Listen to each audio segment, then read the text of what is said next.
Hey guys, new video here, Whale Stormcall update. This has easily become my favorite build of the league. It's got good clear, it's got single target, it's got good mechanics, it's got good customization. And so I want to go over the changes I made since Mark 1, the video that I made last. And so let's just go over all the stuff. So first, this dagger has remained the same. But this dagger has changed. I have a increased crit chance, and I changed it to penetration. And the reason I focus on penetration on this guy is because like after playing Blight, like Blight doesn't really have good damage, but you notice that the monsters in any kind of map, like a T16, you know, T1, it doesn't matter. The normal monsters don't really have any life, right?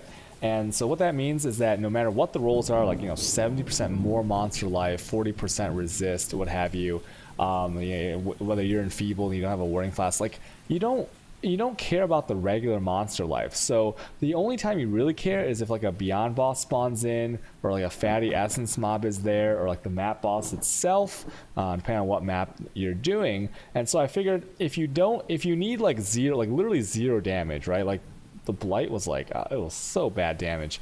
If it still pretty much one taps the normie enemies, well then all you care about is having the necessary damage for a situation in which a strong enemy pops up, right? Because you will not notice, you know, a 100% more multiplier, 50% more multiplier on like the, you know, the whites and blues and those kinds of monsters. And so that's why I switched to a penetration dagger here, right? And so that's I'll talk about how much penetration I have after I go over all the changes I made. So switch to this dagger, and you'll notice from the last video I lost the resist, right? And so I had to make up for the lightning resist. Like now everything's capped, and of course I have a warding flask, so the resist is actually like really good, right? You know, it can't be cursed with ally weakness and stuff like that. And even when I pop my dying sun, you can see like I have like max resistance stuff. So that's why I changed on the weapon there. Went for like the crit multi, which is like big, and then penetration, which is a more multiplier. And the penetration becomes a bigger more multiplier depending on if they have more resist or not, right? It's actually better if they have more resist, because then it's actually like working at a bigger value than 10%, right? Well, given that you only have 10%. So the helmet I also changed. Before I was using a Debotos with you know, 20% movement speed on Debotos is really nice, but I figured it doesn't have any life on it. It had a little bit of challenge resist on it, but not really that big a deal. And once you got your stacks of movement speed or haste aura from the rare monsters, you didn't even notice that move speed, and the desync on predictive and like the lag that sometimes these skills cause.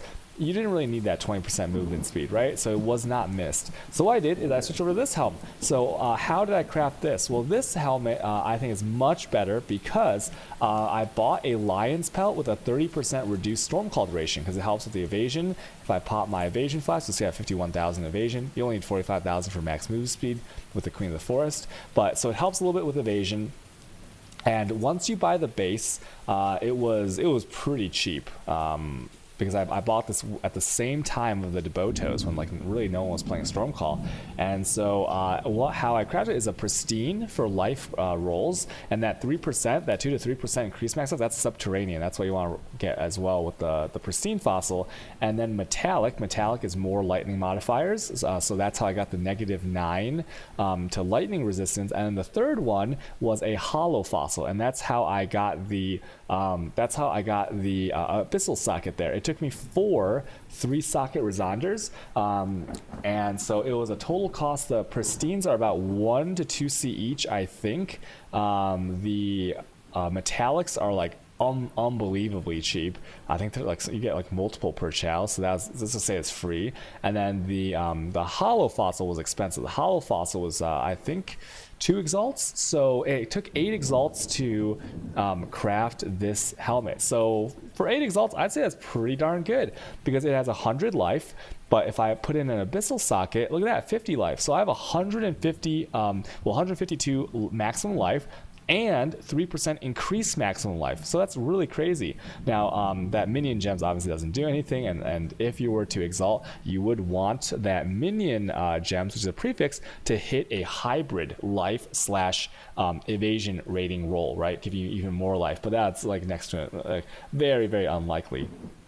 Okay, and the -9 lightning res, like obviously that lowers their resistances, and if they have a lot of resistances, it's a more multiplier. It feels really good. If they're already at 0, you know, it's with that plus the penetration are essentially kind of like the same thing, right? And then so you're still getting a little bit more multiplier for like those up close encounters, like if you're on top of the boss, if you're you know, beyond boss spawns in next to you, they're going to get hit by this -9 lightning resistance. It feels like this aura is like pretty small, so so once again, it is conducive to, like, you know where the boss is going to be, and if a beyond spawns in unexpectedly, you can run right up to it and get that damage bonus, and the life really helps. Like, I don't know if I can take this off. Let's see, 6223. So like, look how tanky this build is. 6223 life. I take it off. It gives. Look how much life that gives you. Oh my god, dude. 600, almost 600 life. It's crazy. So yeah, that's how you can craft it. So look for the Stormclaw duration. If you can't get a Lion's Pellet, you should be okay. Let me pop my Jade Flask here. And we are at, oh, I'm fine. Look, you don't even need a Lion's Pellet. The reason I got it is for the evasion, but you don't really need it if you have a Alchemist Jade Flask of Reflexes, okay? So yeah, get that thing and then craft it yourself if you want. But if you already have a Devotos or a Light Poacher is also really good. You don't really need to change it, but I just thought that this is best in slot by far. Let's see, Amulet has not changed. It's still the Owls from the last video. The chest has changed, and this is where I made some big changes. So here's my reasoning behind these colors. Previously, I had 2 red because it was like, it's really hard to get 5 off colors on a Queen of the Forest, right? And so I was like, oh, I don't want to like roll the dice and like possibly like end up with nothing I can use. But I got really lucky, and last night on stream, I was able to get this in 3 rolls. So that's 300 chromes and 300 whale orbs, and I got this roll. It's amazing. And the reason I keep this green one here, you could go another blue, but then you'd probably want to use Call of the Brotherhood to get some cold. If I use an added cold here, which is a natural green, which is like easy on the Queen of the Forest, this cold makes it so you don't need to use Call of the Brotherhood, and you shatter everything. It's amazing. And so what did I change? I still have less duration, right?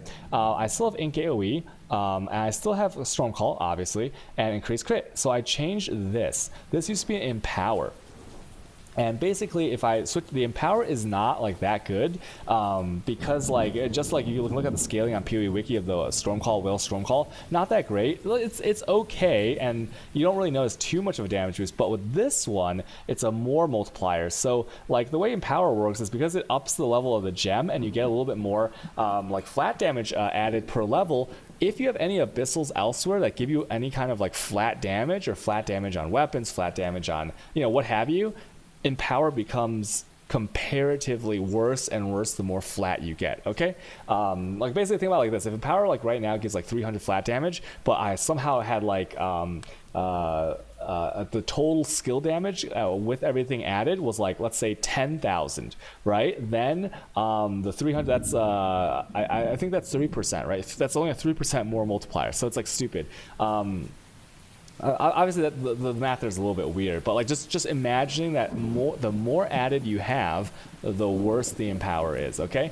Given that that 10,000 example is from added, not from gem levels, okay? Very important distinction there. So I put in the control destruction, I gained a bunch of damage, and what did I lose for putting this control destruction in? Well, I lost 100% reduced critical strike chance. For those who don't know, this doesn't make your crit chance 0, it just reduces it by the base value, okay? And so now, instead of having 99.x crit chance effective with my Diamond Flask, I now only have 93 point something percent, right?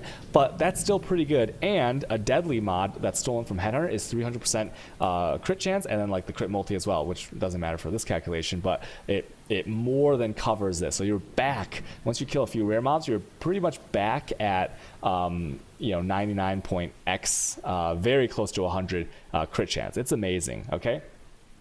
So that's why I put this in, and I got the biggest damage. I think for me, this is the best setup, okay? Before I was also testing out things like taking out less duration and putting in other stuff, but this setup is very comfy, and you have this swap right here. So the reason this Ink AoE, if I'm doing a Chayubi Breach, or I'm doing delving where it's very close quarters and events like that, I will take this out and I'll put it in the conch. And the conch is like such a huge damage. Like you can see, we can watch my stream from before. One shot Chayubi. It's just like the damage is super, it's immense. Okay, so this is the current setup I'm going with that's best in slot for me. Once again, I'll have Path of Building down below the video if you just don't want to watch the video and you just want to like do a copy of Path of Building to see all this stuff, and you can compare it, save it against the changes from the last video and see how things have differed. Okay, so that the chest has it has changed. Next, let's see, the boots. Okay, here is what I changed on the boots. I'm using the same boots as the last video, but the enchant has changed, and I have gotten a leech enchant there. And why do I have the leech enchant? Well, the leech enchant is because on the first pack, let's say it's a cannot regen map, and you lay down your storm call, it kills the monsters and everything, right? You won't be able to cast it anymore after the first pack because your mana won't regen, and I don't have like mana flask or anything. But if you kill the first monster, which Stormcall does a lot of damage, then as long as your Soul Catcher is not activated, you will regen the mana, and you can keep casting Stormcall until your heart's content, and this bar is like mostly filled. So then you can pop your Soul Catcher and then start becoming the real build, which is Whale Stormcall. So that's the reason I put this. It's a very good enchant, and another thing is, if I swap to Dying Sun, before I was using Vingtars, if I swap to Dying Sun, I don't have any life leech from the Vingtars anymore. So then this 0.66 applies to everything. It applies to my Herald of Ice, it applies to my Storm Calls, it applies to everything. So it's amazing. And so I think that this leech enchant is both for quality of life and it's best in slot for me. Okay, boots though, the base have not changed. Belt has not changed. This is just a speedy clear belt. The gloves have changed. So before I was using +1 Frenzy Charge gloves, which gives me the things that matter are the 4% cast speed and the 4% more damage multiplier. And I've changed that for LE weakness on hit. Ideally you want level 12, but this is all I could get. And so the base is still the same, Shadows and Dust. But why did I change the implicit on this? Well, it's because the Frenzy, it's like okay, but you don't need more damage on this build, right? Although like the LE weakness is also a massive multiplier, the reason I dropped Assassin's Mark on my rings. And so because when I dropped Assassin's Mark on my rings to fix my resists, I no longer have a curse. So I need some kind of curse. And my options were, of course, I could, because there's no way to get a curse on the ring and meet my my resist requirements. So I dropped the Assassin's Mark on hit, and I also obviously dropped it from my Herald of Ice, and I put in this LE weakness on hit. Level 10, I believe, like I don't really know the numbers. I don't have Wiki open, but I believe that I'm just gonna guess that a LE weakness level 10 is about 29% reduced 29% reduced resistances on the enemy, right? And it's good because like all the resistances, and I do cold and lightning damage, so pretty darn good. And so this is just a more debuff to the enemy, right? So pretty sick there. Now, obviously, you have to remember on the unique monsters with like the brown nameplate and names, it's 80% less effectiveness of any curses, but still something, right? Still a more multiplier, and I think it more than covers the loss of the damage, the cast speed. You know, you're going so fast, it doesn't really matter anyways. And so basically, I think that these are best if you're not using Assassin's Mark on hit with Herald of Ice or the ring. So once again, I told you guys that the rings were swapped. Like this one's the same, but this one is swapped to cover my lightning res and my fire res, and by swapping to this ring and getting the mana regen, which helps you cast the regular Stormcall at the beginning of the map a little tiny bit faster, this was just like the ring that was available to me. So once again, drop the curse, put it back on with the gloves. That's a swap there. And also I gained life. The last ring I had, or if you've chosen to use a Call of the Brotherhood because you don't want to use an added cold here, you can actually like this ring right here will probably be like Call of the Brotherhood, but like this one is big life, 79 life, which is like awesome. You know, mana regen, not bad, and then obviously just capping the resist I need. And it's an opal ring base, so I get 25% increased LE damage as the max roll on the implicit. So all around good stuff there. Okay, so that's about it here. Let's talk about the Flask changes. So I mentioned a little bit earlier Dying Sun. So Dying Sun, you get the Flask effectiveness from Pathfinder and from Alchemist nodes up here. So you have to remember that this is protection and offense. So it's protection because Like obviously bigger AoE, you can reach monsters farther away before they can like attack you or they notice you. But another thing is I get like the extra couple max resist from this. So if you look right there, 6% maximum resist. Hey, it's gonna want to buy a headhunter. So this one is 6% maximum resist, but I think I have 40 something percent effectiveness. So 0.4 something times 6% is about 2.4 or whatever. But PoE always rounds down. It never rounds up in your benefit. Okay, that's an important thing to know. And because of that, which one does he want? This one. Ooh, shaper background. Oh my god, dude, look at this. Okay, and because of that, okay, what you're gonna find happening is that I get 2% max fire res, not just 6%. So 8% total. And what did I find? Wait, someone just subscribed to my channel. I'm not even online. I ended my stream like an hour ago. Okay, Crooks, thanks for the Twitch Prime, dude. Appreciate it. This guy is a lightning arrow. Okay, so as I was saying, what did I find scary about the in the maps I was running? Well, there's only two things that are terrifying to me in this game. Okay, the first thing is what's it called? Volatiles. Volatiles are very scary, and they get scarier the longer. Okay, thank you, appreciate it, dude. It gets scarier the longer it follows you. And why is that? Because the longer it follows you, the faster it goes. And if you think you can backtrack real quick, sometimes it'll reach the max distance and explode. And if you backtrack and hit it, then you'll get hit by that. But the biggest thing is desync. So when you're desyncing, the longer it's following you or the longer you don't notice it and try to run away from it, there's a chance that your character desyncs or the volatile desyncs. I've seen both. I've seen the volatile explode when it doesn't do the little mini shake. I've seen it explode before the max distance. I've seen all kinds of crazy stuff. So volatiles are terrifying because you never really know where it is or your character is with predictive mode. And it's like, oh, lol, forehead, like just don't use predictive. Well, with these fast builds, you can't use lockstep. It's impossible.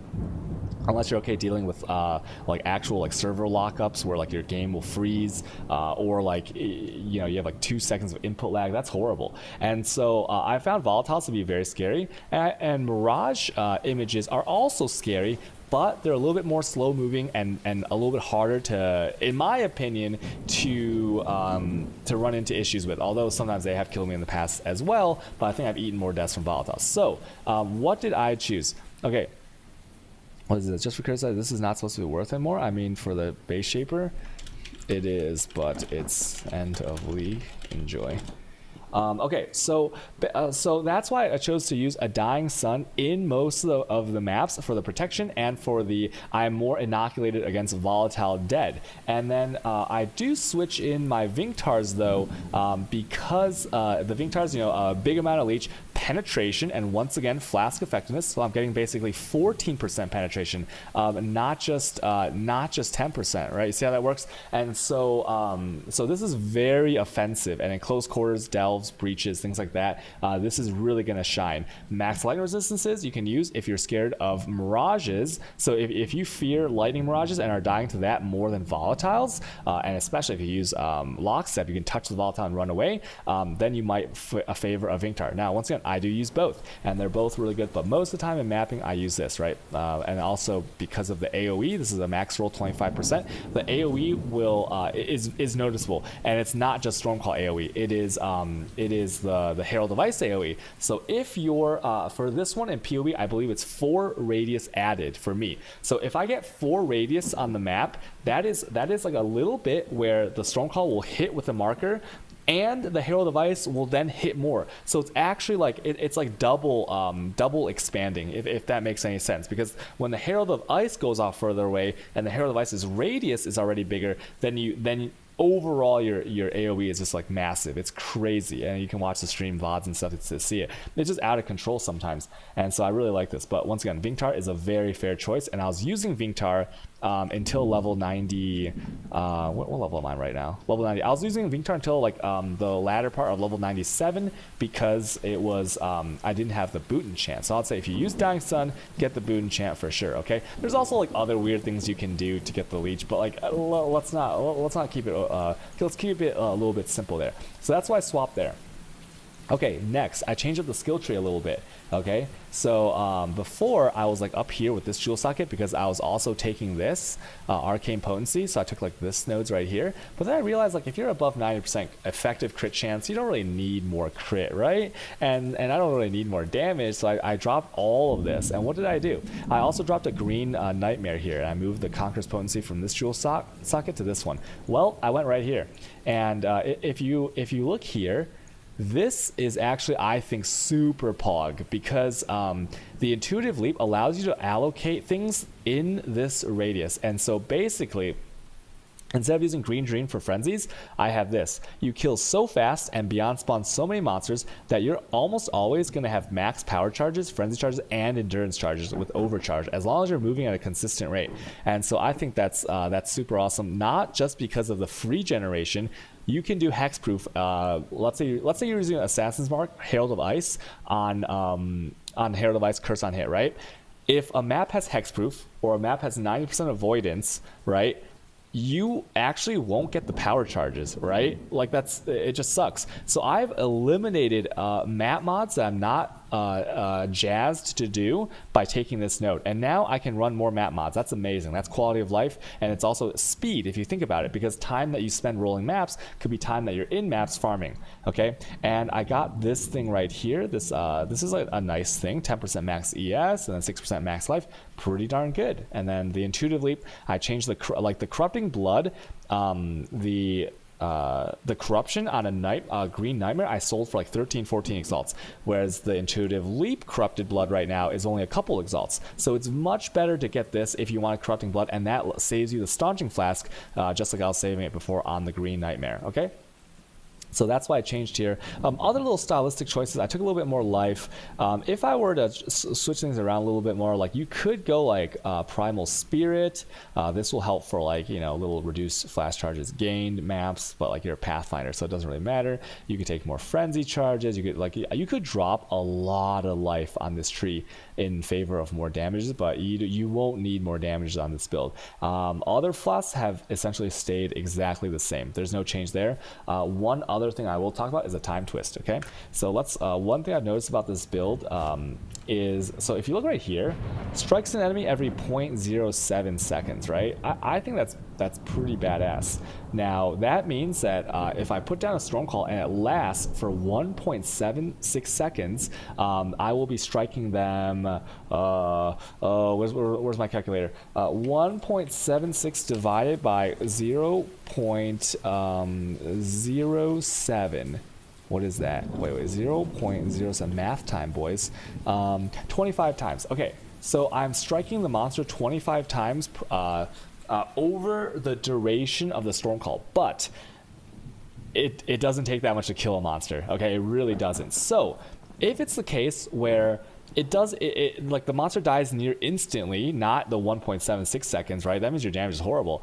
Well, then what does that mean? That means, wouldn't you want to strike it faster? Because then it's an even faster kill, even though the length of the duration is shortened. And so look at this. This ring is a time twist. Very cheap ring. 10% reduced skill effect duration. So watch this. Let's say I put it in for this one. Okay. So now it's 0.06, right? And you can get 2 of these. And so basically what's happening here is, I think actually if you could get a second one in here, it's like 0.04. So you can kind of like double your damage in a sense, like the short-term damage you can double. So like things are, so bosses and other things are like way faster to kill, right? And look, the skill duration is down to 1.47. But let's say it's like 0.06, right? So let's do this math. 1.46 divided by 0.06. So it's still 24 strikes. It's still 24.3 strikes. So less strikes overall, but it's faster. So it's like, you know what I'm saying? Like, so the damage is like really good, okay? And that's one very important thing to know. Obviously, you have to fix your resists elsewhere. Like this is a massive resist ring. So time twist, amazing thing. Make sure to get the roll to 10% reduced skill effect. The other roll range is the cast speed, I think. Yeah, it's the cast speed, and well, attack speed doesn't matter, but the cast speed can go to 10% if you want a perfect one, but the only thing that really matters is -10 reduced skill effect duration. So this is one little swap that I would really recommend that you guys, when you're starting out the build, you try it out, because it's like, you know, if you're hitting something like that many times a second, it's like, like, and it's like the in between each hit is so small, it's kind of cool to see the damage when that happens. So yeah, so the build is awesome. By far my favorite build of this league. Of all the whale skills I played, I mean, I took 3 sparkers to level 100 this league, and this one is going to get level 100. I might tweak some things between 98 and 100, but honestly, I like this better than Whale Spark. I like it better than Whale Blight. Whale Blight actually sucks, yeah, it's just amazing. I really hope they don't nerf it, because like next week I want to play this again. It's just so satisfying. The single target is immense. The AoE is actually wait, what? I'm not even online. Another person just subscribed. Hey, Hyperski16, thanks for a Twitch Prime, dude. Mwah. Big kiss, thank you. Thanks for all the offline subs, guys. Appreciate it. Wait, they don't like know I'm making a video, right? No, there's no way they would know if I'm making a video right now. Okay, so so basically those are the swaps there. Anything else to talk about? Not really. The build is out of control. Soul gain prevention, make sure you get that to 0, boys. There's lots of ways to do that, even if you don't use Restoration. That's where I am with the build right now. Oh, also, I need to talk about this. Onslaught, sorry. Your Abyssal Jewel needs to be Onslaught. You need to have an Onslaught roll on one Abyssal, and that is because you don't have a Silver Flask, and Onslaught is just awesome, right, for speed. So get that. Other than that, you can even test out different things. I might test out Elementals next, but I want to do a dancing duo later. Anyways, that's the build. If you have questions, you can ask. Stream every day at twitch.tv/cutedog_. And yeah, hope you guys are doing great. I hope you guys are still having fun in PoE. All right, thank you, everyone. Bye.